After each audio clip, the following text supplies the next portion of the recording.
So my prediction for this game, there has been some pushback with the announcers and other podcasts covering Rudy Gobert and his massive fine for essentially doing nothing by insinuating by rubbing his fingers together and pointing at the ref that he was rigging the game for financial gain. This has been going around, and they don't want another Tim Donaghy situation here. And when the light gets turned on, the rats scatter. And with that in mind, I don't think tonight's nationally televised game, once again, just like the previous game was that got unbelievably rigged, I'm done watching this league. I'm taking it seriously. Okay, so we all should be done with this until there's actual real basketball. There is some real basketball in the developmental leagues. I was watching a game on Bally's last night with 16 to 20-year-olds, the top prospects, high school prospects playing in a league. What's it called? Something overtime or sorry, I didn't come prepared with that information, but check it out if you're so inclined. It's actually real basketball they're playing. This NBA product, I do not know what that is. It is pathetic. They're lazy. They're treated like kings. They're multi-millionaires 100 times over. They only play like a handful of games a year. And then when they actually do try, you have forces that come into play that rig it for them. I was thinking that players should unionize together on both sides of the team, and when the refs are rigging it, the opposing team gives the ball back. Why not? Why do you even need these refs at all? Oh, that's crazy to say. That's crazy to think. Why? The best games I ever had were without refs. Refs destroy the game, even in an honest refed game.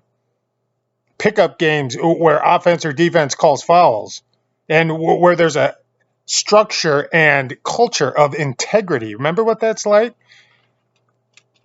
That's when it's the best. For this game tonight, I don't think they're going to rig it nearly as bad because they need to gain some face. They do have some companies investing billions and billions of dollars through the vertically integrated business model of the media along with these sports teams, which basically are funded entirely by these talking idiot bobbleheads on TV.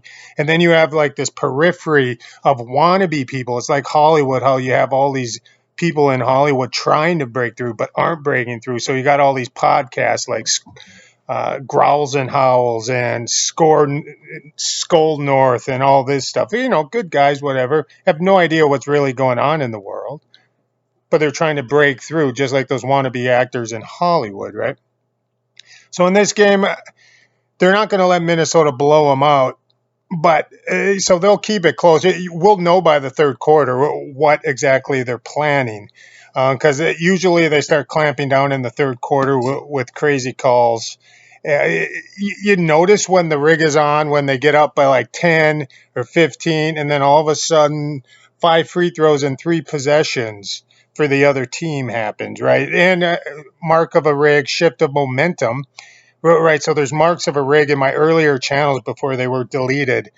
I used to go viral explaining how the marks of the rig, what they were, how to spot them.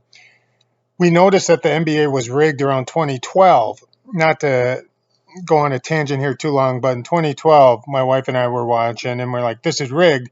And then I started, it's rigged because they call a foul on replay. They're 2 feet away from the person. And so I started breaking out play-by-play whole games and noticing the trends in how they would do it, because that's what I wanted to know. How are they actually doing this? So I broke down hundreds of games play-by-play and then articulated out the marks of the rig, how to spot a rig, what is a rig, how do they do it, pull a curtain back from the magician. And those were fun times. It got to the point where even Steph Curry's wife was tweeting that they were rigging the finals. Remember that in 2016? Guaranteed they were watching those videos. So mark of a rig, shift of momentum, mark of a rig, double standards. The shift of momentums you see all the time. They get a couple free throws, all of a sudden they're hitting shots. emotional outbursts. That's a key one. Right. So the other team will start reacting because they can feel the pressure of the rig. You know that feeling when you get that preordained sense that the other team is just going to win somehow? That's a rig because it shouldn't feel that way. That's because the influence of the refs are kind of unconsciously nudging them in the direction. So keep an eye out for these marks of a rig. They're going to keep this game close. My guess is last second shot could go either way. They seem to sadistically have fun watching the T-Wolves tank, though, even though they're the best defense in the last 20 years. So if I had to guess, the Lakers win in a late game last second shot. That would be my guess. Or it could be the other way around with Edwards. We'll see, though. Thanks a lot. Bye bye.